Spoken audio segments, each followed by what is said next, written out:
Hello everybody, this is Rose Winterbros. In this rendition of Basics of GIMP, we're going to show you how to do some speedy stitches for fabrics. We're using the GIMP 2.10, and here we've created a test fabric so that we can show you how to do this. So a lot of times you might want to put your stitching right onto the fabric, or you might want to put it above it on a separate layer. So we'll just go ahead and create a new transparent layer right above this to do all of our work. So the first way you can do this is you can actually just use a path. So you can click the path tool and just create you a path. And then you can just go down here to stroke path. And then you'll want to use the line style, and you'll want to use custom and set up the stitches the way you like. Here you can see we've spaced ours a little equally with a certain length of stitch. We use the rounded cap style and some and the width you can change whatever fits your desires. And then once you've designed that, just configure that, sorry. You would just hit stroke, and you'll see they show up here on the screen, and we can go to the move tool so we can get rid of the path, and you can see how that works. So the other way you can make stitches is you can use shapes. So in this case, we'll just we'll use the circle. So we're still on our transparent layer. We'll make us a circle here. This time over here, we'll go to the paths tab, and this will go selection to path. And then we'll go back to our layer. Oh, I'm sorry, we'll stay back in the paths. And so now you can see the circles up there as a path. We'll go and right click on it, and we'll hit stroke path. And of course, it's going to be the same settings, adjustments, whatever you want. Stroke. And then we'll go up here and turn off the selection so we can see it.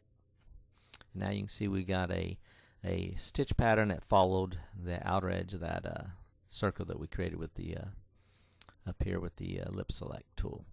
So the last way you can do stitches, well, there's probably other ways. We're just going to show you the three, is to follow a shape. Let's say this is like maybe a shirt or a top or something with a neck in it. And let's say we want stitches to fall along this bottom edge to kind of match where this trim would have been. So we would just go to that layer. Let's go back over to layers. We'd select a layer. We'll use our fuzzy select tool. We'll select the green. Once we have that selected, then we'll go back to our transparent layer, unless of course you want the stitches right on there. We find it's better to put them above, that way you don't mess up your original image.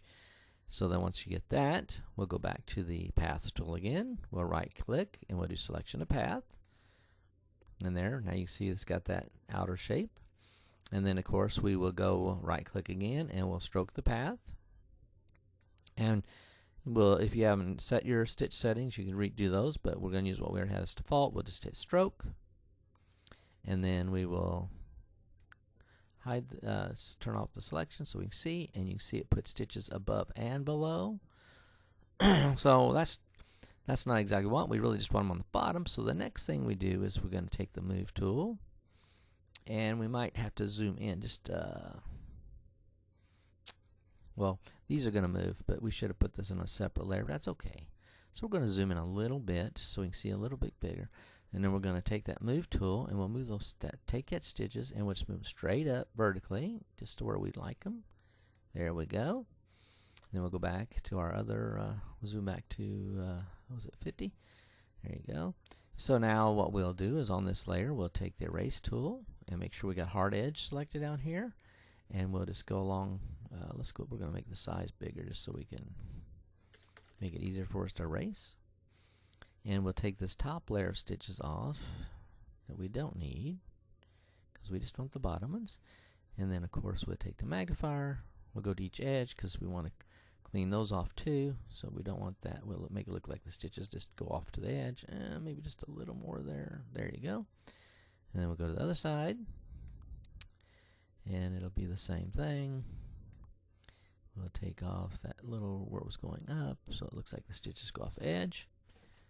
There you go. It looks like, let's go back to 50. And now you can see we have this nice looking set of stitches along the bottom edge of this trimming, matching the shape. So you can do it either way. We found that selecting the region is easier, because otherwise you'd have to put a whole bunch of path selectors along here, and this just follows it almost exact same shape as the trim does, so that makes it a lot easier.